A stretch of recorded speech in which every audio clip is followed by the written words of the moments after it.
My father used to say that our family name was a covenant. Not just a name, a covenant between us and God, between us and every generation that had come before, between us and the community that watched us the way communities watch families they consider their own. I grew up understanding that. I also grew up understanding what it would cost to break it. My name is Tariq Hassan. I'm 32 years old. I was born in Dearborn, Michigan, which is where I still live, to a father named Ibrahim Hassan who came from Jordan in 1981 and built something here that took 20 years of 7-day weeks and a stubbornness that bordered on supernatural. By the time I was old enough to understand what my father was, he owned 4 commercial properties on Michigan Avenue, was a founding member of the Islamic Center on Schaefer Road, and was the kind of man that other men in our community consulted before they made significant decisions. He had 2 wives. That's unusual in Arab American families in Dearborn, less unusual in his generation, in his particular community.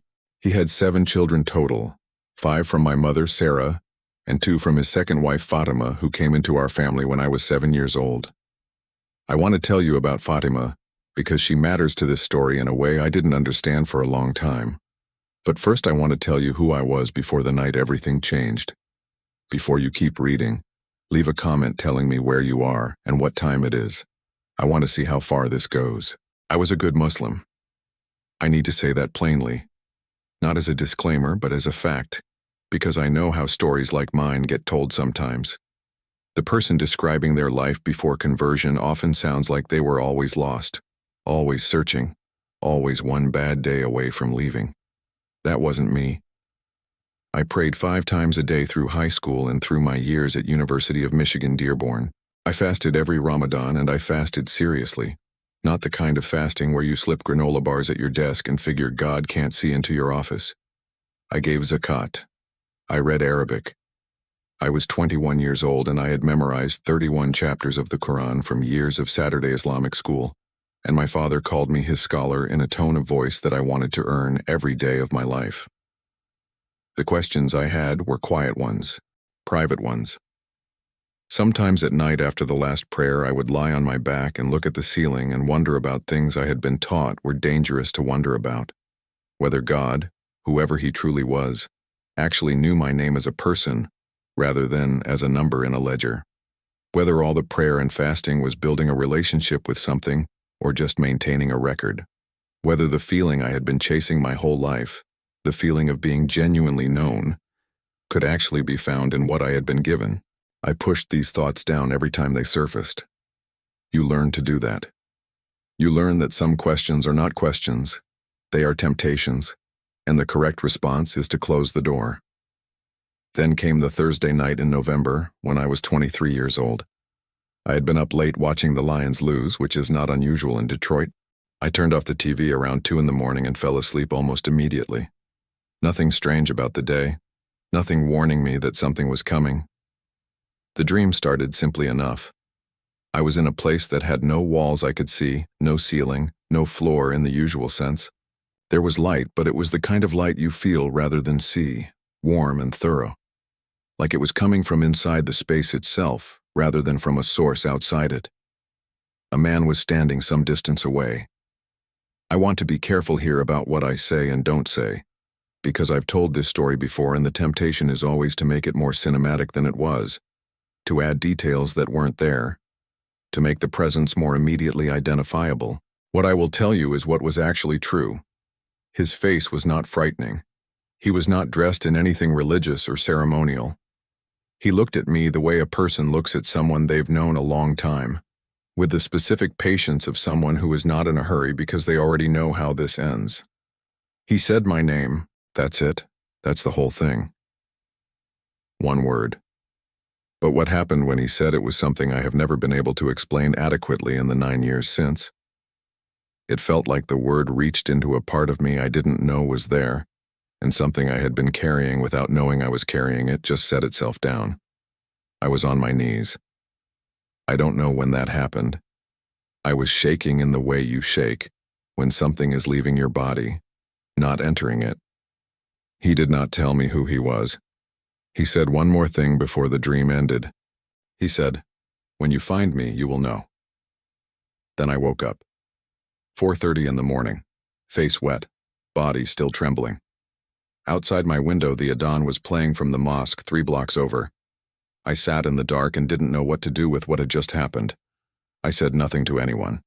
I am a man who has lived in Dearborn my whole life, whose father has said at the dinner table on more than one occasion, quietly and without anger, that a Muslim who leaves Islam deserves whatever God decides for him, not as a threat, as a fact, the way you state a fact. So I started looking on my own. There was a man who worked in the administrative office at the university. His name was David Park. He was Korean American, in his late 30s, quiet in the way of people who have learned to be careful about what they say at work. I knew he was a Christian. I had seen him bow his head briefly before eating lunch. I approached him carefully over several weeks, starting with questions that could have been academic. What is the Christian view on the afterlife? How do Christians think about prayer? Casual? Deniable?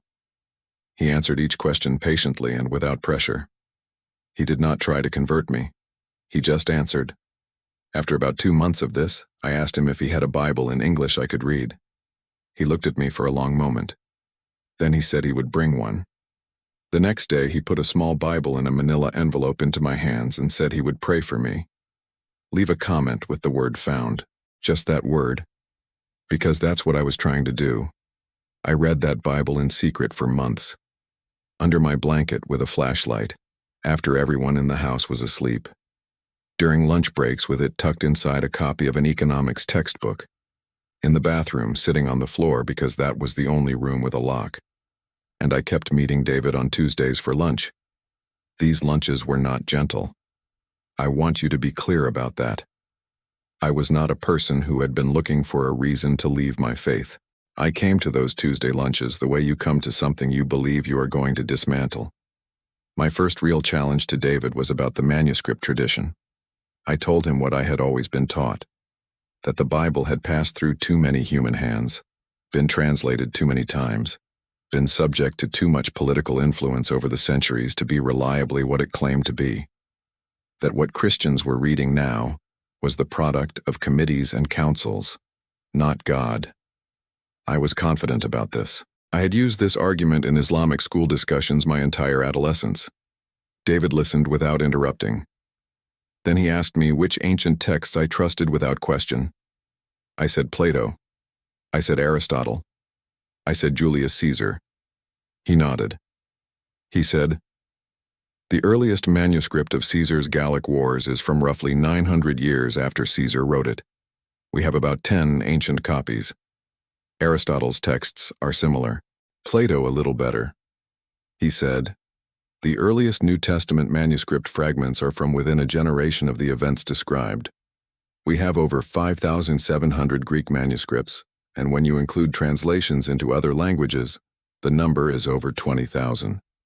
He said, "By the standard you're already using for Caesar and Plato, the New Testament is the best attested document in the ancient world." I didn't have a response to that. Not immediately. I came back 3 weeks later and told him I had been thinking about it and I still wasn't satisfied, that the number of manuscripts didn't address the content of those manuscripts, that changes had still been made. He was ready for that too. He walked me through the work of textual scholars who had compared those thousands of manuscripts and found that the variations were largely spelling differences and minor phrasing, that no major Christian doctrine rested on a disputed text. I left that lunch angrier than I had arrived, not at David, at the fact that the argument I had used my whole life was not as solid as I had thought. The Trinity was next. 3 months in. I told him that the Islamic understanding of God's oneness was coherent, and the Christian doctrine of the Trinity was 3 gods wearing 1 hat. That no honest reading of the New Testament supported anything like equality between Father, Son, and Holy Spirit. That the Trinity was invented at Nicaea for political reasons by a council trying to manage competing factions. David said, "Let me ask you something before we talk about Nicaea. Who is speaking in John 8:58 when Jesus says, 'Before Abraham was, I am'?" I said Jesus. He said, "And in Jewish theology, what is the significance of the phrase 'I am'?" I knew the answer, the divine name. The name God speaks to Moses from the burning bush. I am who I am. I knew this. I had read it in the Bible and understood its significance, David said. The people around Jesus, when he said that, knew it too. They picked up stones. You don't pick up stones because a man claims to be older than Abraham. You pick up stones because a man has just said the divine name about himself. I went home that night and read John 8 again. Then John 10, I and the Father are one. Then John 14, anyone who has seen me has seen the Father. Then I went back to Mark, which was written earlier than John, and I found Jesus forgiving sins, which in Jewish theology only God can do, and the people around him reacting the way people react when something forbidden has been said. These were not interpretations I was reading in. This was the plain text. I came to David 2 weeks later. I told him I didn't understand the Trinity. I told him I probably never would fully. I told him the doctrine was strange and difficult and not how I naturally thought about God. He nodded. He said, I don't fully understand it either. But here's what I've come to. The question isn't whether it makes perfect sense to us. The question is whether it accurately describes who Jesus actually was. And when I read the text honestly, I keep finding someone who talks about himself the way only God should talk. He said, what do you do with that? I didn't answer. But that question stayed with me for the rest of the year. These are not the words of a man who thinks he is passing along a message from somewhere else. These are the words of someone making a claim that is either true or insane. There is no comfortable middle. And I kept going back to those eyes in the dream, the patience in them, the recognition. He had said, when you find me, you will know. And the longer I read, the more I understood who I had been looking for. 9 months after the dream, alone in my bedroom at 2 a.m, I got on my knees on the same prayer rug I had used my whole life. I said out loud in the dark to whoever was in that room with me, Jesus, I believe you are who you said you are. I believe you died and you rose again. I believe you are the Son of God. Please forgive me. Please come in. I stayed on that floor for a long time. The warmth from the dream came back. Not flooding, just settling like heat from a radiator rather than an open flame. And for the first time in 23 years of being a person, I felt something I had not known I was missing. Something like being genuinely known. Something like rest. I told no one for 6 more months. Then my mother noticed I had stopped going to Friday prayers. She came to my room on a Wednesday evening and sat on the edge of my bed and asked me quietly if something was wrong. My mother, Sarah, is a practical woman who rarely raises her voice and never wastes words. I looked at her, and I told her everything. The dream, the Bible, David, the 9 months of reading, and the night on the rug. She did not shout. She did not hit me. She looked at me for a long time with her eyes filling, and she said in English, Tariq, you will be alone for this, not as a threat, as a fact. She left, and within an hour my father knew. My father sent my oldest brother Khalid to my room that night. Khalid is 6 years older than me and built like a door and has my father's talent for communicating disapproval without raising his voice. He came in, closed the door, and told me I had 24 hours to take back what I had said or I would be removed from the house. That my inheritance was gone. My tuition was gone. My father no longer considered me his son. I told Khalid I could not take it back because it was true. He left without another word. What followed is the kind of thing that does not make headlines because it does not look dramatic from outside. Nobody hit me on day 1. Nobody threatened violence explicitly. What they did was remove me from the family systematically and quietly. I was still in the house, but I was not part of it. I was moved to the small room at the back that had been used for storage. I was not invited to meals. When visitors came, I was to stay in my room. My brothers and sisters were told not to speak to me. The family that I had grown up inside, the noise and the movement and the constant crowded life of a big Arab household, closed around me like a door closing, and I was on the other side of it. This is where I need to tell you about Fatima. My father's second wife was 40 years old, originally from Lebanon, and had been in our household since I was 7. She had 2 children of her own, a son and a daughter. She was not close to me in the way of conspicuous affection, but she had always been consistently kind in small ways.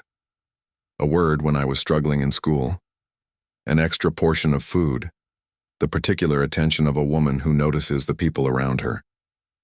After my family withdrew from me, Fatima was the one who left food outside my room at night. Not every night. Carefully, probably when she could do it without being seen. A container of something warm, sometimes a piece of fruit. Nothing that could be called a statement, just the small persistent evidence that someone still remembered I was there. I did not thank her directly. That would have caused problems for her. I just knew, and it mattered more than I can explain. There were nights in that back room when I asked Jesus if this was really worth it, not because I doubted him. I need to be clear about that. I had experienced too much to doubt, but I was 23 years old and I was tired and lonely in a way that sat in my chest like something dense. I missed the sound of the house the way it used to be. I missed my mother's voice. I missed belonging somewhere. Leave a comment with the word home. Just that word, because home is what I had lost, and I think some of you know what that costs. About 14 months after the initial rupture, I was close to something I am not proud to admit. Let me tell you what my life actually looked like by that point. I was working 32 hours a week at a grocery warehouse in Westland, loading pallets, to pay for a room in an apartment I shared with two men I barely knew who worked different shifts from mine, so I rarely saw them. I had been accepted to a master's program in business before my father pulled my tuition, and I had deferred it twice, and now the deferment window had closed. I was 24 years old and I had a bachelor's degree and a warehouse job and no family and no social life to speak of, because the social life I had grown up with in Dearborn was built around the mosque and the community my father had spent 30 years building, and that community had decided, quietly and without announcement, that I no longer belonged to it. I had 3 friends outside that community. David Park, who met with me every Tuesday and was the most consistent human presence in my life. A woman from my undergraduate program named Keiko, who texted me occasionally and did not fully understand what had happened but was kind about it. And a man from the warehouse named Brian, who had invited me to his church twice and who I'd gone once, sitting in the back row of an evangelical congregation in Dearborn Heights, where I was the only Arab in the room, and where I had felt both welcomed and profoundly out of place. That was my world. I came home from a Saturday shift at the warehouse, and I sat on the edge of my bed, and I looked at my Bible on the floor beside the bed. I had been reading Isaiah that week, the suffering servant passages that David had asked me to sit with. I had read them 3 times, and I understood why David wanted me to read them, and it didn't help as much as I wanted it to. I sat there for a long time. I thought about the specific arithmetic of what I had lost. The house on Lanyo Street where I had grown up. The sound of a household of 7 people eating breakfast together. My mother's voice. My youngest brother, Samir, who had been 9 years old when I was expelled from the family, and who I had not spoken to in over a year, and who had grown 1.5 inches in that year that I had not witnessed. The position I had been offered at a finance company in downtown Detroit, which had been extended based on my father's professional network, and which had quietly evaporated when that network made clear that I was no longer associated with it. I could end all of that before morning with 4 words. I made a mistake, I'm back. I want to be honest about how close I came that night. I sat with those 4 words for a long time. I let myself imagine it. My father's face. My mother's voice. Walking back into the house on Lanyo Street. All of it fully available, requiring only those 4 words and the willingness to unknow something. What stopped me was not a vision. It was not a voice. It was the memory of what my face felt like at 4:30 in the morning the November I was 23. Still lying in bed, cheeks wet, not knowing yet what had happened to me, only that something had. Something that had reached into a place in me I didn't know was there and put something down. I knew that if I said those 4 words, the question I would spend the rest of my life unable to answer was, what did you do with what you know? I picked the Bible back up. I read Isaiah 53 again. He was despised and rejected, a man of sorrows and acquainted with grief. Surely he has borne our griefs and carried our sorrows. I don't know how long I sat there. At some point I started talking out loud. I told Jesus I was tired. I told him I didn't know how people were supposed to do this. I told him I wasn't sure I was strong enough for what this was costing. The room was quiet, but not in the way a room is quiet when there's nothing in it. In the second year of the isolation, Fatima got sick. It started as a stomach problem in the fall. Severe pain, the kind that bends you. Doctors thought ulcer. Then when the medicine didn't help, tests, then more tests.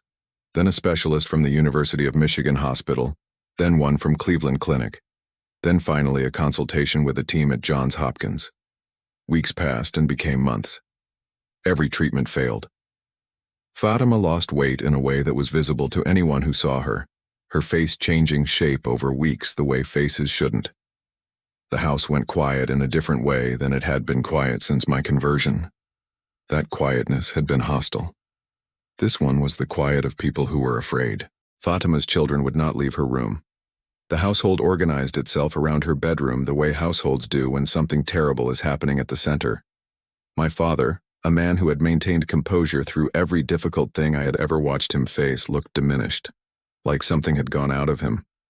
I prayed for Fatima every day, not loudly, not performatively, just in my room privately because she was suffering and I had somewhere to bring that. I also started noticing things that I hadn't been told about directly, but that filtered through the walls of a house. The doctors had told my father there was nothing more they could do, that her organs were failing, that they did not understand why, that it was as though her body had simply decided to shut itself down. It was a Saturday afternoon when Khalid came to my door. He opened it without knocking. His face was not the face of the man who had come to give me consequences 19 months earlier. It was the face of someone who needed something and had run out of other options. He told me Fatima was in the last hours. He told me to come. I followed him down the hallway. My father was outside her door with my mother and the rest of the household. Everyone had been crying or was still crying. The doctor who had been staying at the house that week stood to one side with his hands in his pockets and the specific posture of a man who has run out of things to offer. My father turned when I came down the hallway. The whole group of them turned. I cannot fully describe what my father's face looked like in that moment. He is a man who has spent 60 years being certain, being the authority in every room. I had never seen uncertainty on his face before. Not like that. He walked up to me and stood close, the way he used to when I was a child, and he wanted me to understand that what he was about to say was serious. He said quietly enough that only I could hear, "You say your Jesus is powerful. You say he does miracles. My wife is in that room and she is dying and every doctor in the world has failed her. If your Jesus is real, let him prove it right now. And if he cannot, or will not, then you will answer to me tonight for what you have brought into this house." He was not speaking in anger. He was telling me what was going to happen. He meant it. I stood there in that corridor with my whole family watching me, and I had one of those moments where everything in you goes completely still. I wasn't calculating. I wasn't afraid exactly.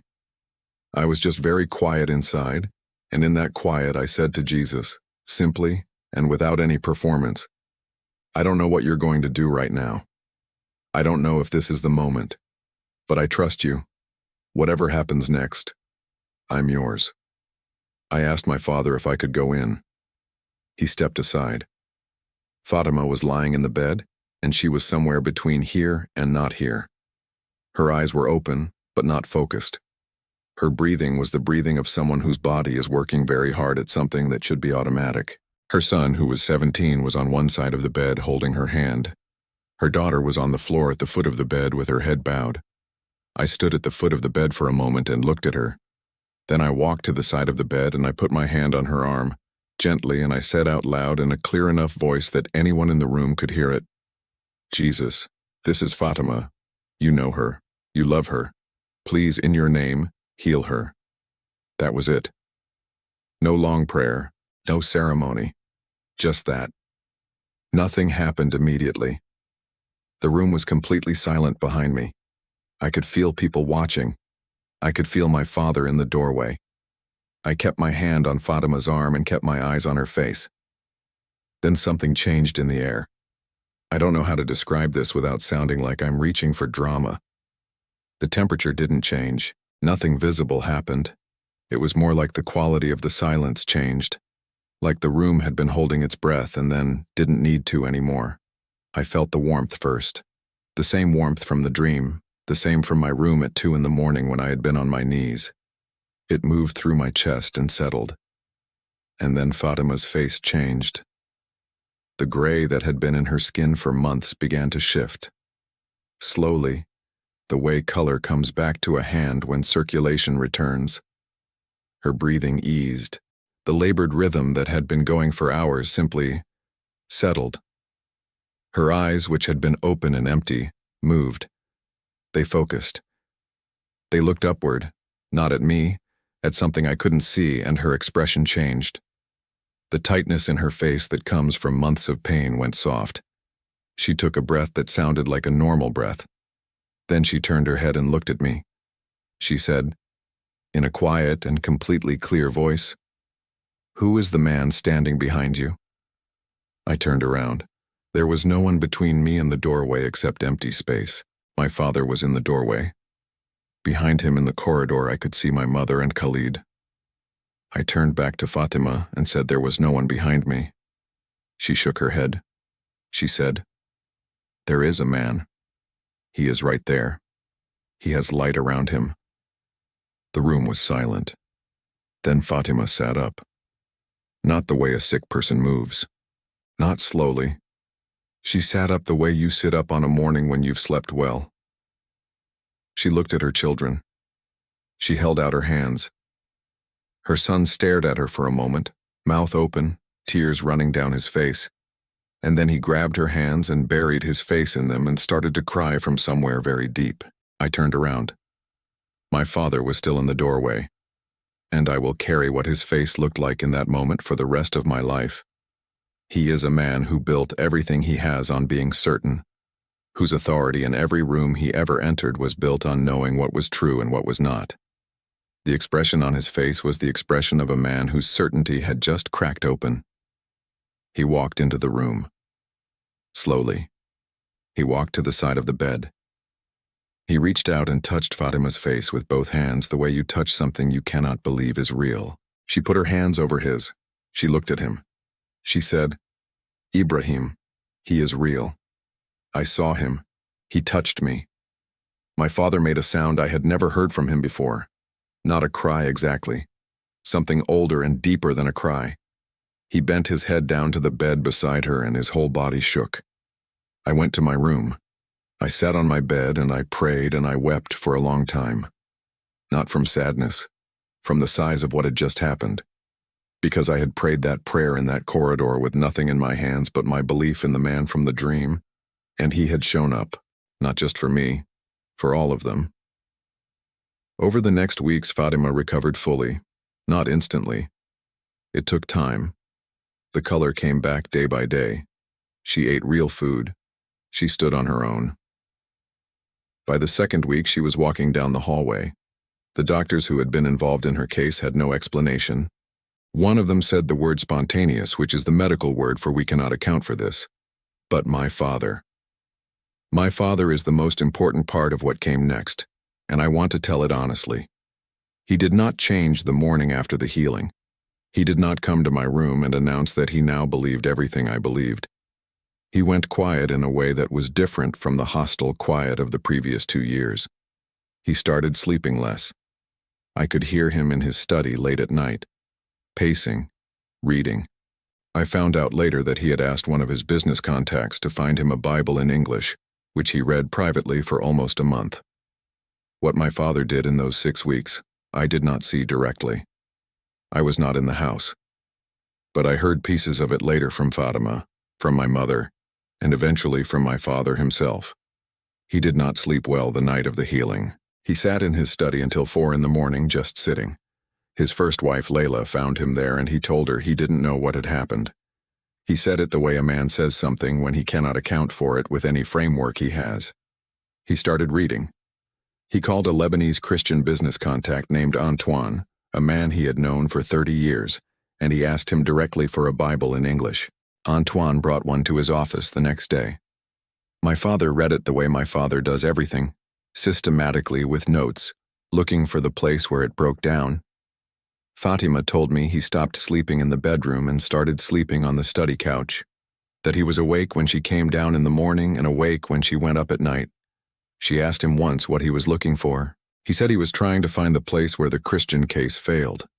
She said she watched him find things he thought were refutations, and then spend 3 more days refuting the refutations, like a man arguing with himself in a language only he could hear. In the 4th week, Antoine came to the house for dinner at my father's invitation. They sat in the study until after midnight. My mother told me later that my father came to bed that night a different weight. Not lighter. Different. He came to my apartment on a Sunday morning in January. He drove himself alone, which was unusual. He knocked. I opened the door and he looked at me for a moment in the doorway, and I stepped back and he came in. He sat down in the single chair in my small living room. He is a tall man, and the chair was not built for his presence, and he sat in it anyway. That gesture told me something significant was happening. He said he had spent 6 weeks trying to find the place where what he saw happen to Fatima did not mean what he feared it meant. He said he could not find that place. He said he was 61 years old, and had spent those 61 years being certain he knew where the truth was, and he was not too old to admit when he had been wrong about something. Then he said, "Tariq, how do I come to this Jesus?" I sat down on the floor across from him because there was only the one chair, and I said, "The same way I came, with honesty. You tell him who you are and what you've done, and you ask him to come in. You don't have to have it figured out first." My father looked at his hands for a moment. Then he closed his eyes. He prayed in his own words, quietly. The most private thing I have ever watched a person do. Not the formal Arabic of the prayers he had said 5 times a day for 60 years. His own words, in his own voice. When he opened his eyes, he was quiet for a moment. Then he said, he was already here. He said, "I think he has been waiting for me for a long time."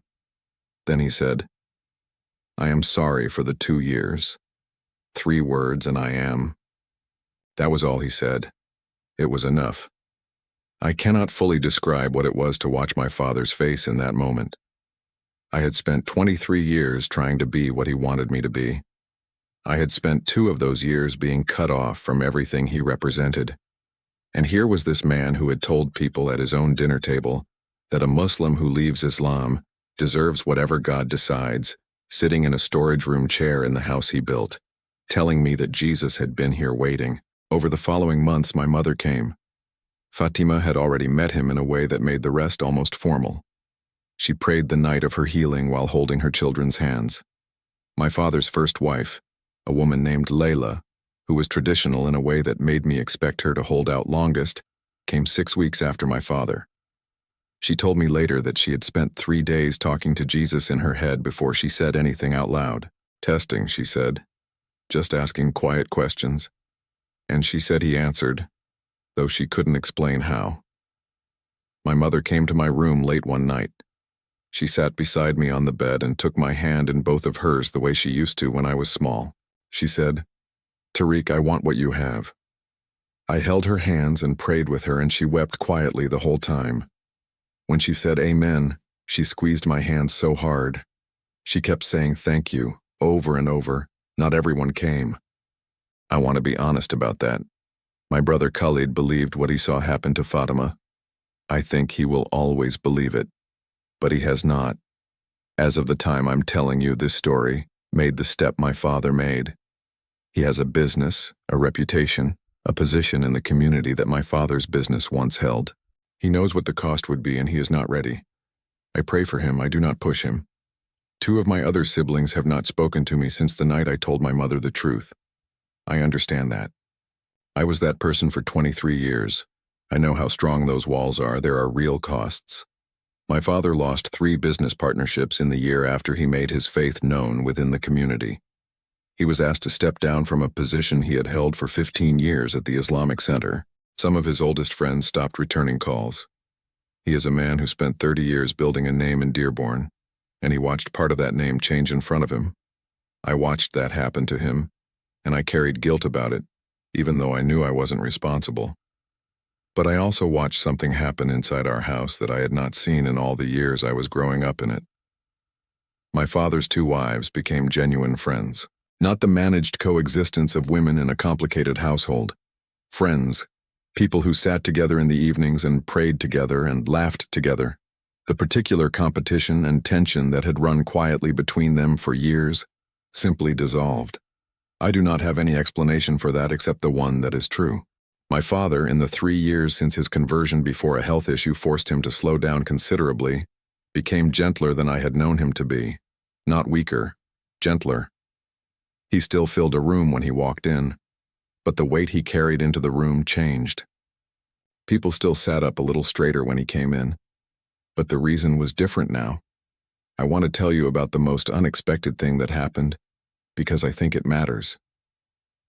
About 8 months after my father's conversion became known in our community, he called a gathering at our house. Not a religious service, not a confrontation, just people he had known for years. He told them what had happened, and he told them why. He is a man who has spent his entire American life being the authority in the room, who chose his words carefully and never said anything in public he had not decided to say. I watched him stand in his own living room and tell the story of the night Fatima sat up in that bed and described a man with light around him. And I watched the faces of the people listening go through every emotion I had gone through in those 9 months of reading in secret. Some of them left uncomfortable. A few of them have not come back. But 2 men from that room came to talk to me privately in the weeks after.